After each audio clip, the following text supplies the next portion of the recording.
C'est parti pour la Dream Cup, on va tout donner, ça va être super avec notre beau Team Snef tout neuf, ça promet d'être une très très belle course là.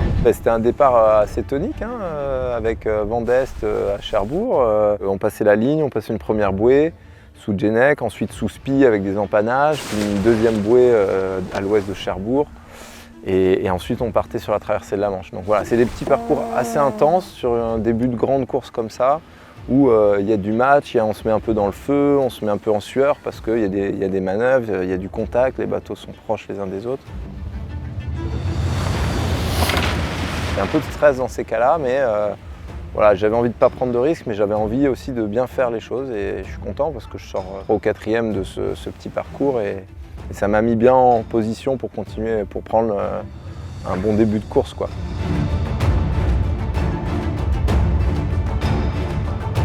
Bon les amis, ça y est, on a quitté la France et on est sur la traversée de la Manche. 3e position actuellement, derrière Keguiner et derrière Paprec, nos copains du Figaro, Johan et Coco. Ça m'a un peu rappelé les étapes de Figaro de l'année dernière où on faisait du speed le long des côtes anglaises et j'avais pris l'ascendant sur les concurrents et là c'est un peu ce qui s'est passé aussi. Avoir une bonne vitesse, à me positionner en tête à l'arrivée à Lensend. Là, il y a eu une option quand même, il y a eu un choix à faire parce qu'il y avait le DST des Scilly. De toute façon, j'étais en tête, il fallait choisir. C'est plus difficile, mais à un moment, il faut assumer ses choix et il faut y aller, quoi. Et avec Antoine Carpentier, on a pris l'option nord. Tous les bateaux qui nous suivaient, eux, ont choisi l'option ouest, l'option sud. On a gagné un petit peu sur le paquet. Moment pas facile parce qu'on n'est plus très loin du Fastnet, mais c'est la pétole. On a traversé la mer d'Irlande dans des conditions un petit peu changeantes, un petit peu molles. On était dans le centre de la dépression là. Nous y voilà, le fameux, le terrible phare du Fastnet. Finalement, on a réussi à retoucher du vent qui rentrait de la dépression qui arrivait par l'ouest. Et là, c'est parti sous Spi, plein gadin. Ça a accéléré très vite et c'est parti pour une grande descente vers Rochebonne, sous Spi, un grand segment de parcours. On a Redman là, on vient de le doubler. Et il y a Arkea, Paprec juste derrière aussi, à nos trousses. Ça galope bien. Et là c'était sport parce qu'on a eu quand même 30 nœuds de vent, on avait une mer de 3 mètres, très courte, très formée. Dans ces conditions le bateau va très vite mais il est aussi très brutal, il plante dans les vagues, c'est pas facile de le mener.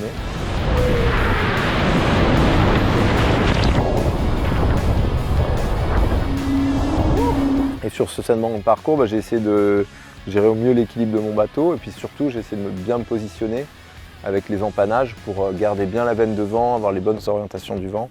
Et je pense qu'à ce jeu-là, c'est là que vraiment j'ai réussi à faire la différence sur cette course. Je voyais des concurrents qui étaient à 3-4 000 à côté de moi. Et en fait, j'étais dans une veine de vent un peu plus forte et je voyais bien que je faisais que du gain. J'arrêtais pas de gagner. Quand j'ai revu un peu plus tard les classements, j'ai vu que j'avais une quinzaine de milles d'avance. Donc c'est une manière de naviguer très payante et qui m'a permis de prendre l'ascendant sur les concurrents et me positionner vraiment en tête. Content d'être là, content de mon début de course, super content de mon bateau. Vraiment, il marche super bien. J'en profite pour remercier Pierre et Guillaume qui ont fait du boulot de malade. Que le bateau soit prêt pour régater. Il y a 18 nœuds de vent, on va à 15 nœuds, c'est top. Mais comme on dit généralement, pas d'emplamade. Et donc en remontant Rochebonne, on repart au pré, en fin du pré. Hein. On a fait quand même que du portant pour monter Fastnet et que du portant pour descendre à Rochebonne. C'est vrai que là je pensais aux concurrents derrière qui étaient en train de revenir avec du vent et le thermique a fini par rentrer. J'ai tiré quelques bords sous Djeneker avant l'arrivée, là dans 6-8 nœuds de vent, c'était très sympa.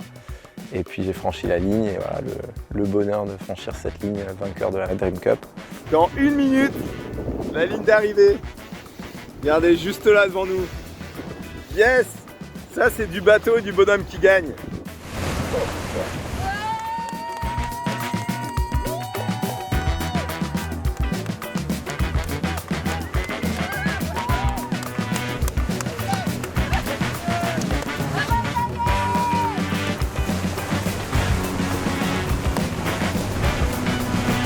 Un beau moment de fête, hein, d'être accueilli par tout le monde, félicité, le champagne, de retrouver les amis, les proches, la team, l'équipe. Voilà, je sais que tout le monde est fier de moi quand je gagne une course, tout le monde est content d'avoir participé, d'avoir mis sa pierre à l'édifice pour une victoire. Et voilà, je pense au chantier structure, ils ont fait le bateau, je pense à tous ceux qui touchent de loin ou de près ce projet. Alors, ça confirme qu'on a travaillé dans les bons axes, qu'on a avancé, que je suis en train de bien prendre en main ce bateau. Je savais que j'étais capable de faire un podium, je savais que j'étais capable de la gagner, mais je savais aussi qu'il y a, voilà, comme toujours, il y a une grosse concurrence et puis il faut avoir de la réussite, il faut se donner du mal jusqu'au bout. Ouais, je suis content de ce que j'ai fait sur cette course.